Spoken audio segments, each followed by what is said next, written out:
Hello, ನಾನು ರಸ್ಮಲೈ ಮಾಡಿದ್ದೀನಿ. ಅದು ಯಾವ ಥರ ಮಾಡೋದು ಅಂತ ನೋಡೋಣ. ನಾನಿಲ್ಲಿ 1 ಲೀಟ್ರ್ ಹಾಲನ್ನ ಬಿಸಿ ಮಾಡಿ ಅದಕ್ಕೆ ವಿನೆಗರ್ ಹಾಕ್ಕೋತಾ ಇದ್ದೀನಿ.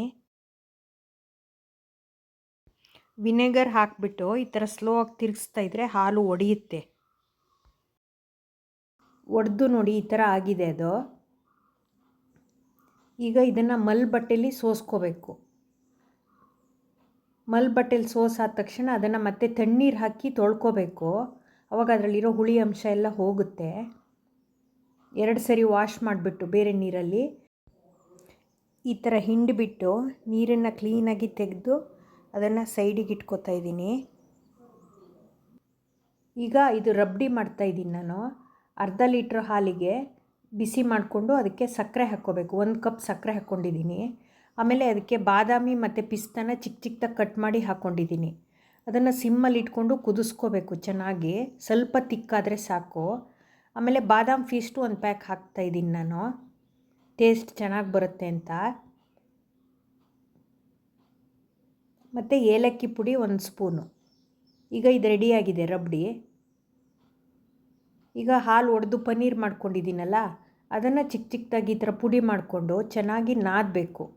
ಆಮೇಲೆ ನಾನು ಅದಕ್ಕೆ ಒಂದು ಚಿಕ್ಕ ಸ್ಪೂನಲ್ಲಿ 1 ಸ್ಪೂನು ಮೈದಾ ಹಿಟ್ಟು ಹಾಕ್ಕೊಂಡಿದ್ದೀನಿ ಬೈಂಡಿಂಗಿಗೆ ಅಂತ.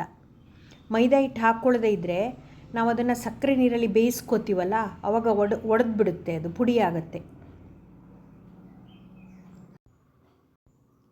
ಚೆನ್ನಾಗಿ ನಾದ್ಕೋಬೇಕು, ಅದನ್ನು ಸಾಫ್ಟ್ ಆಗೋ ಥರ ನಾದ್ಕೋಬೇಕು ಸ್ವಲ್ಪ ಮೈದಾ ಹಿಟ್ಟು ಹಾಕ್ಕೊಂಡು.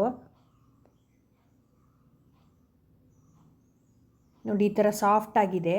ಈಗ ಇದನ್ನು ಚಿಕ್ಕ ಚಿಕ್ಕ ಬಾಲ್ಸ್ ಮಾಡಿಕೊಂಡು ಸ್ವಲ್ಪ ಪ್ರೆಸ್ ಮಾಡ್ಕೋಬೇಕು.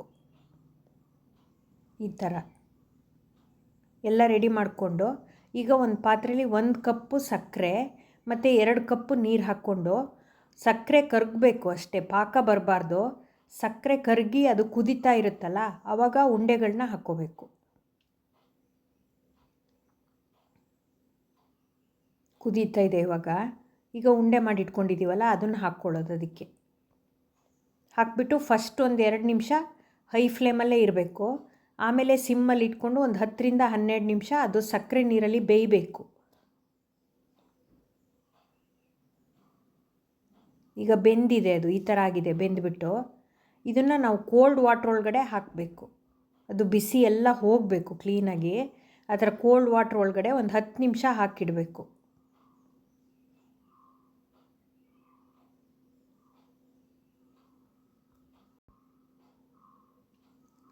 ಈಗ ಅದು ಫುಲ್ ಕೋಲ್ಡ್ ಆಗಿದೆ.